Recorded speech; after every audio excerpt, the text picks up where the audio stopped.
ನಿನ್ನೆ ಬೆಂಗಳೂರಿನಲ್ಲಿ ನಡೆದ ರಾಜ್ಯ ಕಾರ್ಯಕಾರಿಣಿಯಲ್ಲಿ ಉತ್ಸಾಹದಿಂದ ಪ್ರಮುಖ ಕಾರ್ಯಕರ್ತರು ಭಾಗವಹಿಸಿದರು. ರಾಷ್ಟ್ರದ ನಾಯಕರು, ರಾಜ್ಯದ ನಾಯಕರು ಉಪಸ್ಥಿತರಿದ್ದರು. ಸಂಘಟನಾತ್ಮಕ ಕಾರ್ಯಕ್ರಮಗಳು, ಸರ್ಕಾರದ ವಿರುದ್ಧ ತೆಗೆದುಕೊಳ್ಳುವ ನಿರ್ಣಯಗಳ ಚರ್ಚಿಸಲಾಗಿದೆ. ಈ ವೇಳೆ 2028ರ ಚುನಾವಣೆಯಲ್ಲಿ ಬಿಜೆಪಿ ಅಧಿಕಾರಕ್ಕೆ ಬರಲು ಏನು ಮಾಡಬೇಕು ಎನ್ನುವುದರ ಕುರಿತು ಚರ್ಚೆ ಮಾಡಲಾಗಿದೆ.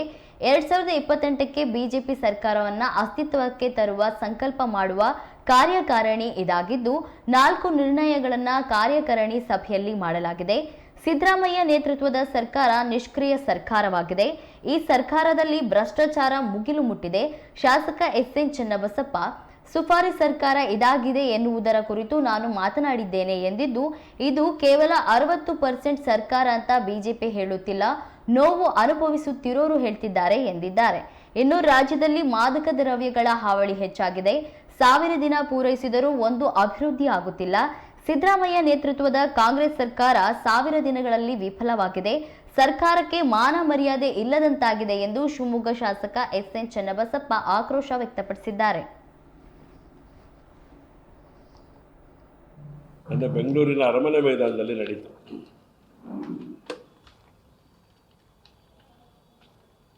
ಕಾರ್ಯಕಾರಿಣಿಯಲ್ಲಿ ಒಬ್ಬ ರಾಷ್ಟ್ರೀಯ ನಾಯಕರುಗಳು, ರಾಜ್ಯದ ನಾಯಕರುಗಳಂತೂ ಕೂಡ ಉಪಸ್ಥಿತರಿದ್ದರು. ಯಾರಿದ್ರು ಅಂತ ಮಾಹಿತಿ ನಿಮಗೆ ಸಮಗ್ರ ಗೊತ್ತಿರೋದ್ರಿಂದ ಅದರ ಬಗ್ಗೆ ಮತ್ತೆ ಉಲ್ಲೇಖ ಮಾಡಲ್ಲ ನಾನು. ಆದರೆ ಈ ಬಾರಿಯ ರಾಜ್ಯ ಕಾರ್ಯಕಾರಿಣಿ ಅತ್ಯಂತ ಉತ್ಸಾಹದಿಂದ ಕಾರ್ಯಕರ್ತರು ಭಾಗವಹಿಸಿದ್ದು, ಪ್ರಮುಖ ಕಾರ್ಯಕರ್ತರು ಭಾಗವಹಿಸಿದ್ದು ಮುಂದಿನ ಕಾರ್ಯಗಳಿಗೆ ದೊಡ್ಡ ಶಕ್ತಿ ಕೊಡುವಂಥ ಕೆಲಸ ನಡೆಯುತ್ತದೆ. ಆ ಸಂದರ್ಭಗಳಲ್ಲಿ ಸಂಘಟನಾತ್ಮಕವಾದಂಥ ಸಂಗತಿಗಳು, ರಾಜ್ಯ ಸರ್ಕಾರದ ವಿರುದ್ಧವಾಗಿ ತೆಗೆದುಕೊಳ್ಬೇಕಾದಂಥ ನಿರ್ಣಯಗಳನ್ನು ಭಾಳ ಬಲವಾಗಿ ತಗೊಳ್ಳುವಂಥ ಪ್ರಯತ್ನ ನಡೀತದೆ. ಶತಾಯಗತಾಯ 28ರ ಚುನಾವಣೆ ಭಾರತೀಯ ಜನತಾ ಪಾರ್ಟಿಯ ಸರ್ಕಾರ ಬರಬೇಕು ಅಂತ ಆದರೆ ಏನೆಲ್ಲ ಮಾಡಬೇಕು ಅಂತ ಯೋಚನೆ ಮಾಡಿದಂಥ ಒಂದು ಕಾರ್ಯಕಾರಿಣಿ ಆಗಿತ್ತು. 28ರ ವಿಧಾನಸಭಾ ಚುನಾವಣೆ ಭಾರತೀಯ ಜನತಾ ಪಾರ್ಟಿಯ ನೇತೃತ್ವದಲ್ಲಿ ಸರ್ಕಾರ ಬರೋ ಹಾಗೆ ಎಲ್ಲ ರೀತಿಯ ಸಂಗತಿಗಳನ್ನು ಗಮನದಲ್ಲಿಟ್ಟುಕೊಂಡು ಕಾರ್ಯ ಮಾಡಬೇಕು. ಅದರ ಪರಿಣಾಮದ ಮೂಲಕ ಸರ್ಕಾರ, ಭಾರತೀಯ ಜನತಾ ಪಾರ್ಟಿ ಸರ್ಕಾರ ಅಸ್ತಿತ್ವಕ್ಕೆ ಬರಬೇಕು ಅಂತೇಳಿ ಒಂದು ರೀತಿಯ ಸಂಕಲ್ಪ ಮಾಡುವಂಥ ಒಂದು ರಾಜ್ಯದ ಕಾರ್ಯಕಾರಿಣಿ ಆಗಿತ್ತು. ಅಲ್ಲಿ 4 ನಿರ್ಣಯಗಳನ್ನು ನಾವು ಮಂಡನೆ ಮಾಡಿದ್ವಿ. ಬೆಳಗ್ಗೆ 11 ಗಂಟೆಗೆ ಪ್ರಾರಂಭವಾದಂಥ ರಾಜ್ಯ ಕಾರ್ಯಕಾರಿಣಿ ಸಂಜೆ 6:30ವರೆಗೂ ಕೂಡ ಸನ್ಮಾನ್ಯ ಪ್ರಹ್ಲಾದ್ ಜೋಶಿ ಅವರ ಸಮಾರೋಪದ ಮೂಲಕ ಆ ಕಾರ್ಯಕಾರಿಣಿ ಮುಕ್ತಾಯ ಆಯಿತು. 4 ನಿರ್ಣಯಗಳನ್ನು ನಾವು ಮಂಡನೆ ಮಾಡಿದ್ವಿ. ರಾಜ್ಯ ಸರ್ಕಾರ ಯಾವ ರೀತಿ ಅಧಪತನ ಆಗಿದೆ ಅಂತ, ಸಿದ್ದರಾಮಯ್ಯನವರ ನೇತೃತ್ವದ ಸರ್ಕಾರ ಅದು ನಿಷ್ಕ್ರಿಯ, ನಿಷ್ಪ್ರಯೋಜಕ ಹಾಗೂ ಭ್ರಷ್ಟತೆಗೆ ಒಂದು ಸಾಕ್ಷೀಕರಿಸಬಲ್ಲಂಥ ಒಂದು ಸರ್ಕಾರ ಆಗಿ ಇವತ್ತು ಹೊರಗಡೆ ಇದೆ, ಆಳ್ವಿಕೆಯನ್ನು ಮಾಡ್ತಾ ಇದೆ. ಅದ್ರ ವಿರುದ್ಧವಾದಂಥ ಒಂದು ದೊಡ್ಡ ಖಂಡನ ನಿರ್ಣಯ ಮಾಡಬೇಕು ಅಂತೇಳಿ ಖಂಡನ ನಿರ್ಣಯವನ್ನು ಮಾಡಿದ್ದಾರೆ. ಈ ಸರ್ಕಾರದಲ್ಲಿ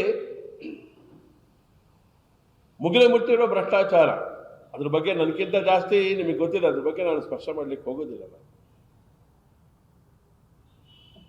ವಾಲ್ಮೀಕಿ ಅಭಿವೃದ್ಧಿ ನಿಗಮದೊಳಗೆ ಏನಾಯಿತು, 187 ಕೋಟಿ ಹಗರಣ,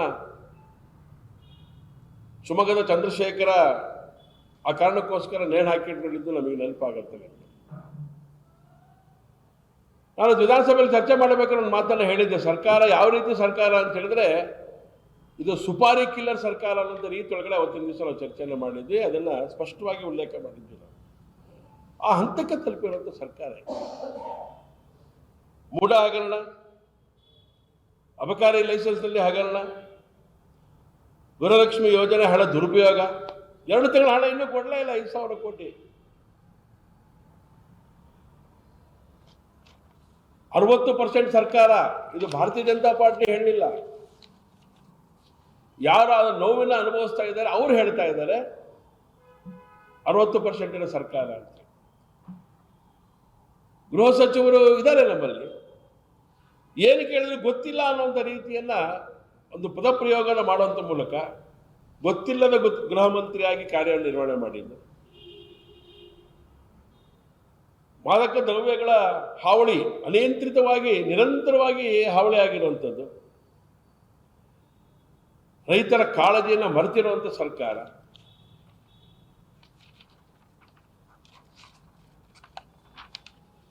ಸರ್ಕಾರದ ಸಾಧನೆ ಏನು ಅಂತ ಹೇಳಿದ್ರೆ, ಈ ರಾಜ್ಯದಲ್ಲಿ ಅನೇಕ ಮನೆಗಳನ್ನ ಸಾವಿನ ಮನೆಗಳನ್ನಾಗಿ ಮಾಡಿರುವಂಥದ್ದು ಸರ್ಕಾರದ ಸಾಧನೆ ಆಗಿದೆ. ಬೆಲೆ ಏರಿಕೆ ಅದು ಗಿನ್ನಿಸ್ ದಾಖಲೆ ಪಡೆಯುವಂತಹ ಹಂತಕ್ಕೆ ತಲುಪಿದೆ. ಇನ್ಯಾವ ರಾಜ್ಯದವರು ಈ ಹಂತದಲ್ಲಿ ಮಾಡ್ಲಿಕ್ಕೆ ಸಾಧ್ಯ ಇಲ್ಲದೆ ಇರುವಂಥ ಸ್ಥಿತಿ ನಿರ್ಮಾಣ ಆಗಿದೆ.